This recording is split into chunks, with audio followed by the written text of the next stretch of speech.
Namaskar, a very warm welcome to all students in your channel Engineering Mathematics Tutorial. And today we will study general term of a binomial expansion. Clear? General term. General term means what? General term means arbitrary any term. General term means what? Arbitrary any terms. Like if we have a binomial expression, suppose we have a binomial expression 3x minus 4y, okay, whole to the power suppose 95, and I want to know that what will be the 15th term of this expression. So for this will we expand the whole expression? आपको 3x minus 4y whole to the power 95 में सिर्फ 15th term निकालना है. कौन सा term निकालना है? सिर्फ 15th टर्म निकालना है. तो क्या इसके लिए आप इसे 95 मतलब इसका पूरा एक्सपेंशन करोगे? ये सही होगा? अब समझ रहे हो मैं क्या बोलना चाह रही हूं. सिंपल आपको 90 दिस टू द पावर 95 मतलब आपको पता है कि अगर ये 95 है तो इसमें कितना टर्म्स होगा. Total number of terms of this expression will be it's n plus 1. ये क्या हो जाएगा? n plus 1. यानी कि ये 95 प्लस 1 कुल मिला के इसका एक्सपेंशन में 96 टर्म्स आएंगे. और हमें 96 टर्म्स का जरूरत नहीं है. We just want to know that what will be the 15th term of this expression. हम सिर्फ जानना चाहते हैं कि इस एक्सप्रेशन का 15वां टर्म क्या होगा. ठीक है, 15th टर्म क्या होगा. तो क्या सिर्फ एक टर्म निकालने के लिए हम क्या इसे पूरा एक्सपेंड करेंगे? तो बिल्कुल नहीं. तो इसी को हम लोग बोलते हैं जनरल टर्म. क्लियर? हम क्या पढ़ने वाले हैं? सपोज आपका है x minus 3/x whole to the power suppose 25. ठीक है, और आपको निकालना क्या है? तो मान लीजिए आपको निकालना, you want to know that what will be the 7th term of this expression. 7 term निकालना है. तो क्या आप इसे पूरा एक्सपेंड करोगे? आप इसका पूरा एक्सपेंशन निकालोगे? बिल्कुल नहीं. You don't need to expand it. आपको इसको पूरा एक्सपेंड करने की जरूरत नहीं है. ठीक है, तो कैसे निकालोगे? चलिए वो देखते हैं. हमें सिर्फ 15th निकालना था यहाँ पर, यहाँ हमें सिर्फ 7th निकालना है. तो बस हम इसी टर्म को सीखने वाले हैं कि जनरल टर्म किसे बोलते हैं. चलिए, तो सपोज आपका अगर x plus Y whole to the power n है, ठीक है, तो इसका एक्सपेंशन क्या होता है? तो हम सभी जानते हैं इसका एक्सपेंशन होता है nc0 x to the power n minus 0 y to the power 0, nc1 x to the power n minus 1 y to the power 1 plus nc2 x to the power n minus 2 y to the power 2 and so on. ये चलता जाएगा. चलते चलते कहीं पर आएगा ncr x to the power n minus r yr. फिर last में क्या आएगा आपका ncn x to the power n minus n y to the power n. ये तो आपको पता ही है ना, ये बाइनोमियल है आपका. ठीक है, this is your binomial theorem. अब आपको सबसे पहले ये जानना पड़ेगा कि टर्म्स किसको बोलते हैं. आपका फर्स्ट टर्म क्या है, यानी कि पहला टर्म आपका क्या है? इस पूरे एक्सपेंशन का, इस पूरे विस्तार का फर्स्ट टर्म क्या है? तो ये आपका फर्स्ट टर्म है. ठीक है, this is your first term. So your first term will be what? nc0 x to the power n minus 0 y to the power 0. ये आपका है. तो इसको आप शॉर्ट में ऐसे भी बोल सकते हो, nc0 का वैल्यू 1, इसका भी वैल्यू 1, और ये सिर्फ क्या बच जाएगा? 1 into 1 into x to the power n. तो this become x to the power n. Is it? Next second term. Second term अगर मैं आपसे पूछती हूं that what will be the second term of this expansion, then you should say nc1 x to the power n minus 1 y to the power 1. मतलब you don't need to say whole the terms, you just have to से that what will be the second term. If I ask to you that what is the second term, then you just need to say this one. Okay, you don't need to say this whole. आपको ये पूरा बोलने की जरूरत नहीं है. अगर मैं आपसे ये पूछती हूँ कि वो आपका सेकंड टर्म क्या होगा, तो सेकंड टर्म आपका सिर्फ ये है, दैट्स इट. ठीक है, ये पूरा नहीं है. तो भाई सेकंड टर्म हो जाएगा nc1 x to the power n minus 1 y to the power 1. ठीक है, तो मैंने यहाँ पर लिख रखा है. सिमिलरली अगर मैं आपसे, अच्छा एक चीज, हाँ अब ध्यान देना थोड़ा सा, जब मैं सेकंड टर्म की बात, जब मैं फर्स्ट टर्म की बात कर रही हूं तो nc0 आ रहा है. अगर मैं सेकंड टर्म की बात कर रही हूं तो nc1 आ रहा है. अगर मैं थर्ड टर्म की बात कर रही हूं तो nc2 आ रहा है. सिमिलरली अगर मैं फिफ्थ टर्म की बात करती हूं तो क्या आएगा? nc4 आएगा. अगर मैं 10th टर्म की बात करती हूं तो क्या आएगा? nc9 आएगा. तो ये हमेशा एक छोटा होगा. सही है, सही है ना? तो अगर मैं बात करती हूँ सपोज 20th टर्म की, तो ये क्या हो जाएगा, NC 19th हो जाएगा। सिमिलरली अगर मैं बात करती हूँ 8th टर्म की, किसकी बात करती हूँ, 8th टर्म की, तो ये क्या हो जाएगा, NCR -1। जैसे 20th टर्म का बात किए हैं तो यहाँ पर 20-1 आ गया। अगर हम 10th टर्म का बात किए हैं तो यहाँ पर 10-1 आ गया। अगर हम 5th टर्म की बात किए हैं तो यहाँ पर क्या आ गया, 5-1 आ गया। देन सिमिलरली अगर मैं 8 टर्म की बात करती हूँ तो यहाँ पर क्या आ जाएगा, R-1 आ जाएगा। अगर मैं R+1th टर्म की बात करती हूं तो क्या हो जाएगा, तो R+1 टर्म की बात करती हूं तो NC ये जितना है उससे एक कम, यानी कि R+1 से एक कम मतलब -1, तो -1 + 1 कैंसिल हो गया, आपका क्या आ जाएगा, R आ जाएगा। ठीक है, तो अगर मैं R+1 टर्म की बात करती हूं तो ये आपका क्या हो जाएगा, NCR हो जाएगा। ठीक है, तो इसी R+1th टर्म को हम लोग क्या बोलते हैं, जनरल टर्म। क्लियर है सभी को? चलिए, ठीक है, तो जनरल टर्म मतलब क्या, R+1th टर्म। ठीक है, तो R+1th टर्म क्या हो जाएगा, NCR। क्यों हो जाएगा, ऊपर देखिए आप। क्लियर? चलिए, तो हमारा अगर हम बात करते हैं R टर्म की, R+1 टर्म की, तो R+1 आपका टर्म हो जाएगा NCR x⁻n-r एंड y⁻r। ठीक है, आपका अगर n+1 टर्म की बात करती हूं तो क्या आएगा, तो n+1 टर्म मतलब क्या, n+1 से एक कम, तो n+1 से एक कम क्या हो जाएगा जी, n+1 से एक कम यानी कि -1, तो -1 + 1 खत्म, तो ये क्या बन गया, n, यानी कि n+1 टर्म क्या हो जाएगा, n+1 टर्म आपका हो जाएगा NCN। ठीक है, NCN, यहां देखिए NCN x⁻n-n y⁻n।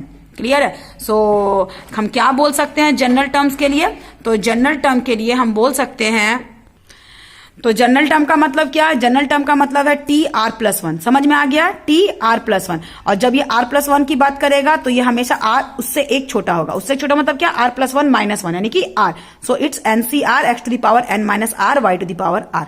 अच्छा, चलिए, अब ना सबसे पहले मैंने आपको क्वेश्चन क्या दिया था उसको हम लोग देखते हैं। ठीक है, मैंने आपसे पूछा था कि अगर 3x - 4y whole to the power 95 है तो इसका 15th टर्म क्या होगा। चलिए निकालते हैं इसका 15th टर्म।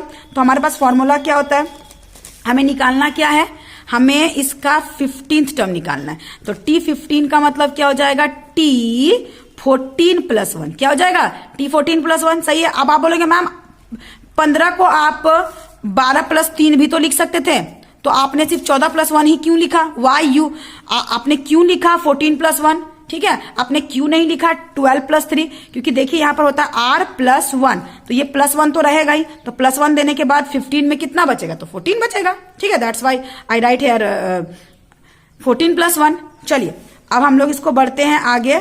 सो इसका फॉर्मूला क्या होता है, NCR। N का मतलब क्या था, 95। ठीक है, C का C, R का मतलब कितना है, 14, x⁻, दोनों को माइनस करो यानी 95 - 14, और y, अच्छा x यहाँ पर क्या था, क्वेश्चन हमारा क्या है, 3x - 4y, यानी कि x का मतलब क्या है, 3x। ठीक है, x का मतलब क्या हो जाएगा, 3x, और y का मतलब क्या हो जाएगा, तो y क्या था आपका जी, y आपका था -4y। ये जब ये हमेशा हमारा प्लस चाहिए, तो ये अगर प्लस चाहिए तो ये क्या हो जाएगा, -4y। ठीक है, तो ये हमारा क्या हो जाएगा, -4y⁻14। इसको आप सॉल्व करो, आ जाएगा। चलिए और क्वेश्चंस देखते हैं इस पे बेस्ड। देखिए, फाइंड 13th टर्म है ना, फाइंड आपको क्या करना है, आपको 13th टर्म निकालना है ऑफ द एक्सपेंशन दिस। 13वां टर्म निकालना है, 13 टर्म निकालना है आपको इस एक्सपेंशन का। ठीक है, चलिए आइए हम लोग देखते हैं। सबसे पहले यहां पर n का वैल्यू क्या है, सॉल्यूशन। n का वैल्यू क्या दिया हुआ है आपको, तो यहां पे आपको n का वैल्यू दिया हुआ है, हाँ जी, n का वैल्यू आपको दिया हुआ है 18। ठीक है, अब हम लोग आगे बढ़ते हैं, हमें कौन सा टर्म चाहिए, 13 टर्म चाहिए, यानी कि आपको R+1 का वैल्यू क्या दिया हुआ है, 13। So this implies that R का वैल्यू क्या हो जाएगा, 13 - 1 = 12। ठीक है, तो चलिए बढ़ते हैं। 13 टर्म का मतलब हो जाएगा T13, T13 का मतलब हो जाएगा T12 + 1, T12 + 1। ठीक है,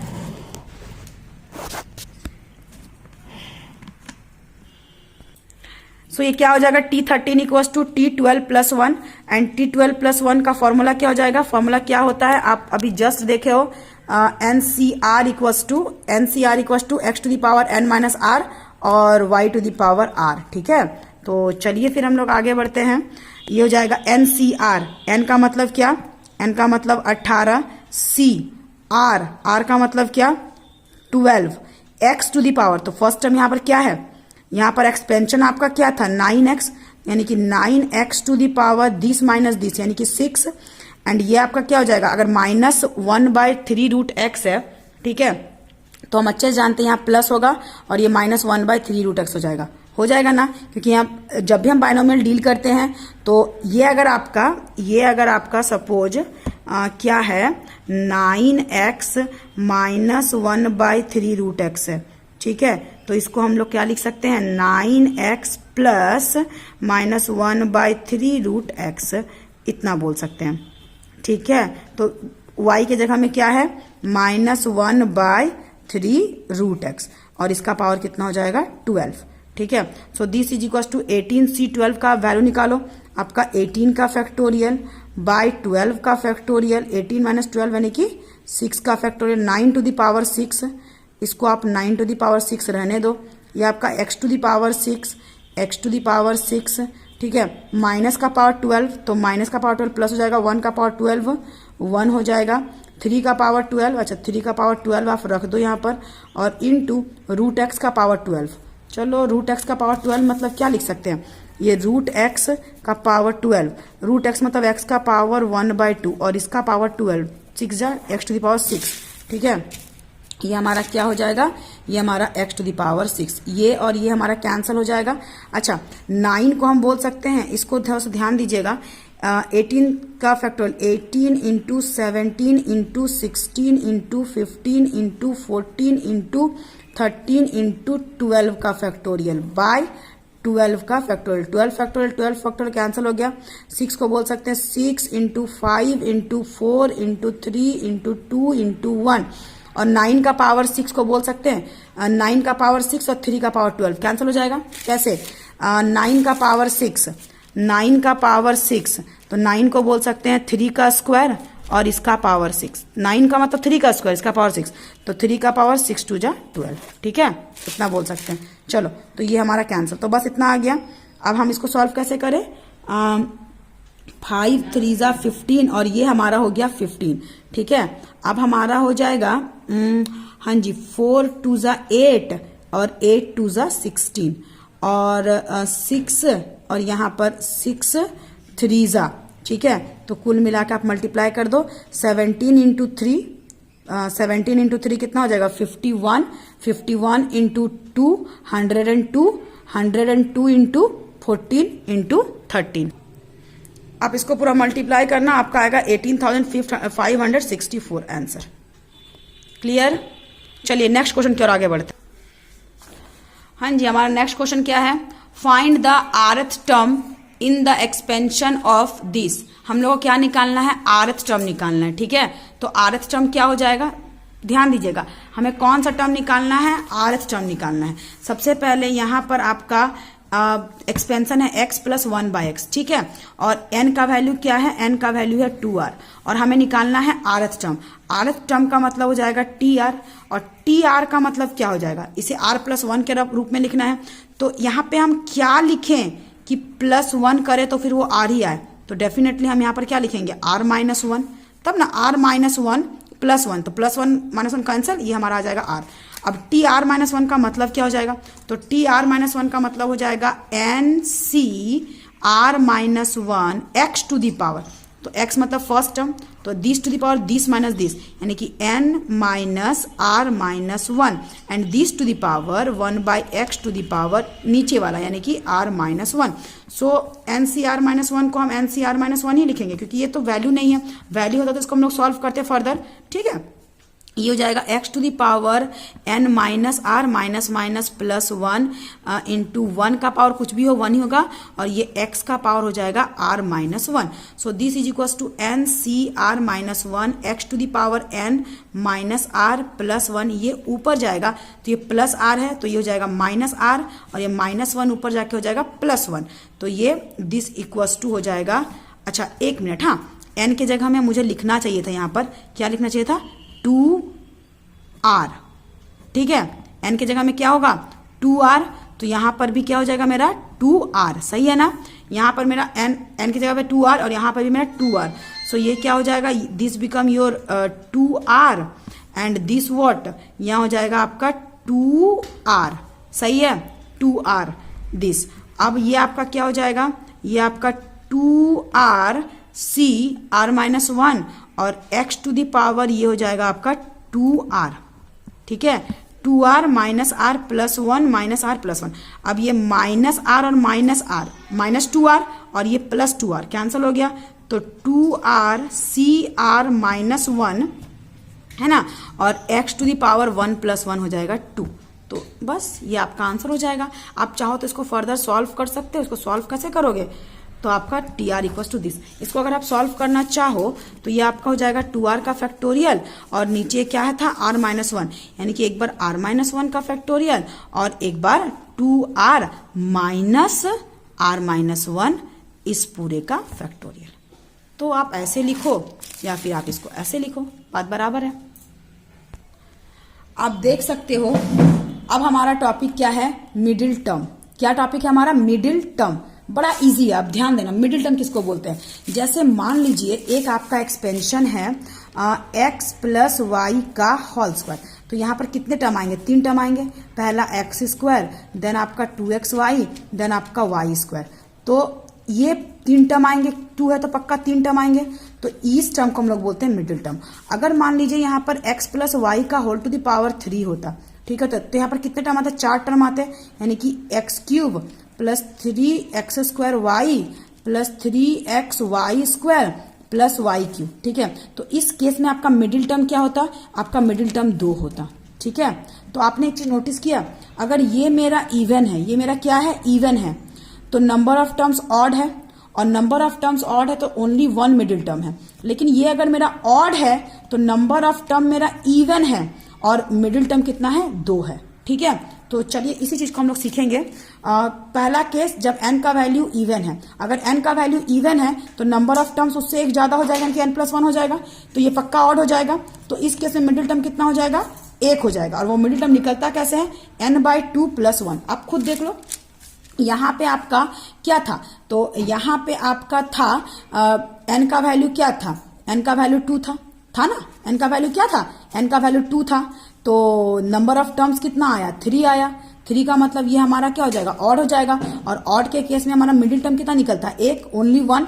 और इसको हम क्या बोल सकते हैं, फॉर्मूला अगर देखें तो n/2 + 1, तो n का मतलब क्या है 2, n का मतलब क्या है 2 बाय n/2, ठीक है। सो 2/2, n का वैल्यू 2, बाय का बाय और इस 2 का 2 + 1, तो 2/2 मतलब क्या 1 + 1, तो कितना, कौन सा टर्म मेरा हो जाएगा, सेकंड टर्म।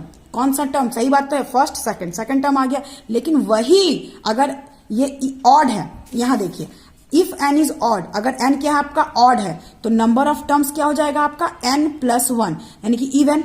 पक्का अगर ये ऑड है तो इससे एक ज्यादा क्या हो जाएगा, इवन हो जाएगा, है ना। एंड इन दैट केस आपका मिडिल टर्म कितना होगा, 2 मिडिल टर्म होगा। इन दैट केस आपका मिडिल टर्म कितना होगा, तो इन दैट केस आपका 2 मिडिल टर्म होगा। और आप 2 मिडिल टर्म कैसे निकालोगे, तो 2 मिडिल टर्म का फॉर्मूला होता है, एक होता है n + 1/2 और एक और n + 3/2। बड़ा इजी है, आप इसी में चेक कर लो ना। देखो आपका यहाँ पर फॉर्मूला क्या है, अगर ये ऑड है तो नंबर ऑफ टर्म्स इवन होगा, पक्का।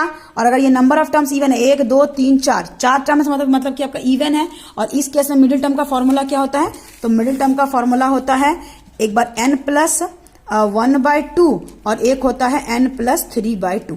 आप यहाँ पर क्या है, n का वैल्यू है 3, यानी कि 3 + 1/2 और 3 + 3/2। 3 + मतलब 4/2, 4/2 मतलब 2 और 3 + 3 मतलब 6, 6/2, 6/2 मतलब कि 3। तो सेकेंड और थर्ड टर्म, ठीक है। तो आप देखो तो first second term middle term है और थर्ड टर्म मिडिल टर्म है, क्लियर।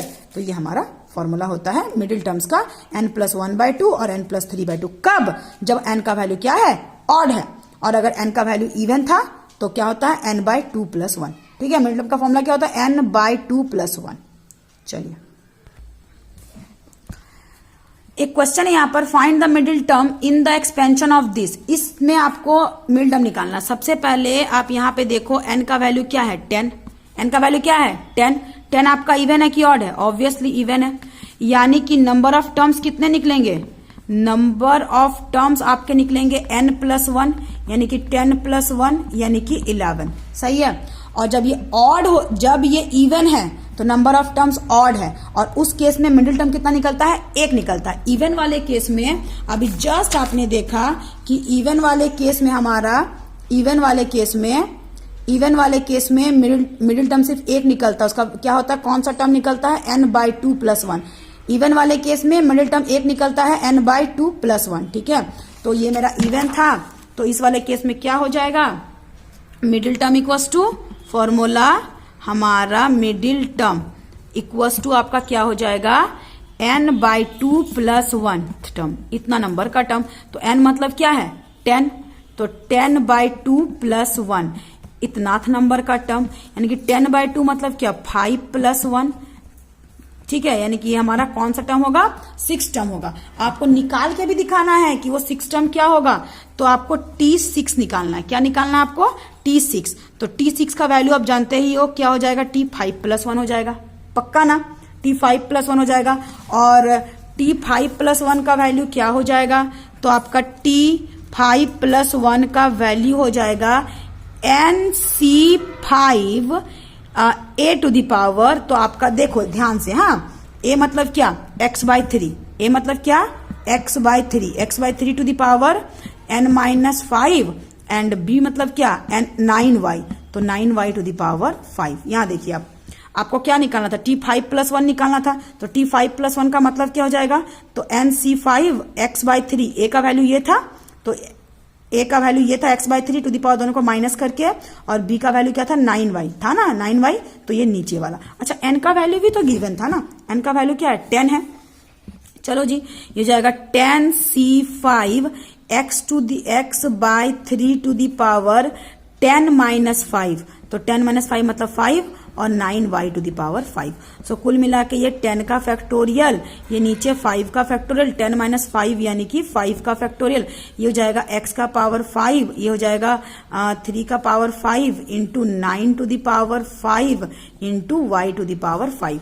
सो कुल मिला के ये 10 into 9 into 8 into 7 into 6 into 5 का फैक्टोरियल, बाय ये हमारा 5 factorial into 5 into 4 into 3 into 2 into 1, ये दोनों हमारा कैंसिल हो गया। उसके बाद x⁵ y⁵, x⁵ y⁵। ठीक है, 3⁵ 9⁵, ये कैंसिल कैसे होगा? थोड़ा सा ध्यान दीजिएगा। 9⁵, ठीक है, ये हमारा 9⁵। 9 को हम बोल सकते हैं 3 का स्क्वायर ⁵, 3⁵ 2 10, यानी कि इसे हम बोल सकते हैं 9⁵ को बोल सकते हैं 3⁵10 बाई ये हमारा 3⁵5। ठीक है, और ये x⁵, y⁵। अब ये हमारा 5 2 10 कैंसल, 3 3 4 2, तो कुल मिला के ये क्या हो जाएगा?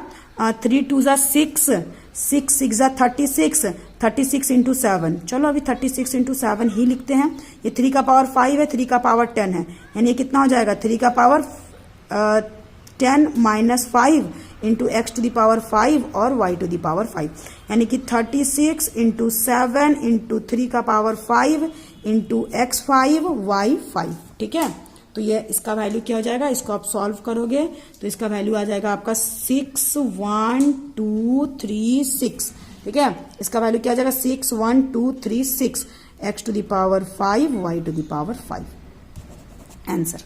ठीक है, चलिए एक आपको मैं होमवर्क देती हूँ। Find the middle term in the expansion of p/x plus x/p⁴9। आप इसको ट्राई करना, नहीं बनेगा तो मैं आपको नेक्स्ट क्लास में इसको बना के दिखाऊंगी। ठीक है, हम लोग नेक्स्ट क्लास यहीं से स्टार्ट करेंगे, from this. Okay, thank you.